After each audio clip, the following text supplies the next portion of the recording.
أهلا وقناة ناصر والمستجد. أسعار الخضروات والفاكهة في الأسواق المصرية اليوم الخميس 7/5/2020. قبل ما أقول لك المستجد في الأسعار، اعمل اشتراك ولايك على اليوتيوب، واعمل متابعة واضغط على القلب الأبيض خليه أحمر على التيك توك. وتعالى أقول لك الكلام من البداية. أسعار الخضروات: أسعار الطماطم من 7.5 ل22.5، البطاطس من 7 ل13 جنيه، بصل أبيض من 5 ل7.5 جنيه، بصل أحمر من 5 ل7 جنيه جملة، ومن 10 ل12.5. قطع سعر الكوسة من 8 جنيه ل14 جنيه للكيلو، جزر من 9 جنيه ل13 جنيه، فاصوليا من 10 ل20 جنيه جملة، ومن 25 ل30 جنيه. قطع بتنجان بلدي من 8 جنيه ل12 جنيه جملة، ومن 15 ل20 جنيه. قطع بتنجان رومي من 5 ل15 جنيه جملة، ومن 20 ل25. قطع بتنجان أبيض من 8 ل14 جنيه جملة، ومن 15 ل20 جنيه.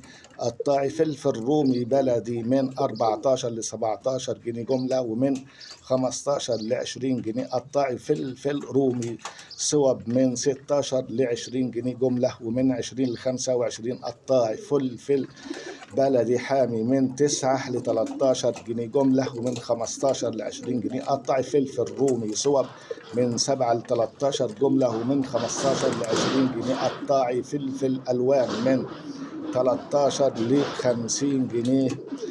ملوخية من 14 ل18 جنيه للكيلو. خيار صوب من 14 ل17 جملة، ومن 20 ل25 جنيه. قطع الخيار البلد من 9 ل13 جنيه جملة، ومن 15 ل20. قطع البامية من 50 ل70 جنيه للكيلو. بسلة من 25 ل30 جنيه للكيلو. سبانخ من 12 ل15 جنيه للكيلو. القاس من 8 ل10 جنيه جملة، ومن 15 ل20 جنيه. قطاعي بطاطا من 13 ل17 جنيه للكيلو. توم من 10 ل15 جملة، ومن 20 ل25. قطاعي لفت من 4 ل6 جنيه جملة، ومن 10 ل15 جنيه. قطاع بنجر من 5 ل8 جنيه جملة، ومن 10 ل15 جنيه.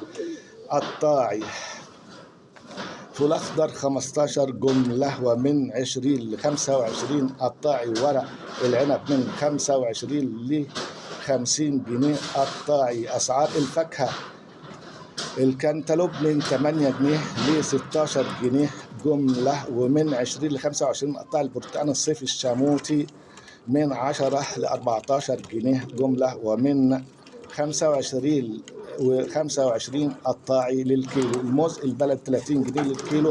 تفاح الأحمر من 55 جنيه جملة. تفاح المصري من 25 ل45 للكيلو. الليمون البلد من 18 ل28 جنيه جملة، ومن 30 ل40 جنيه. قطاع البطيخة من 8 ل10 كيلو، من 80 ل100 جنيه.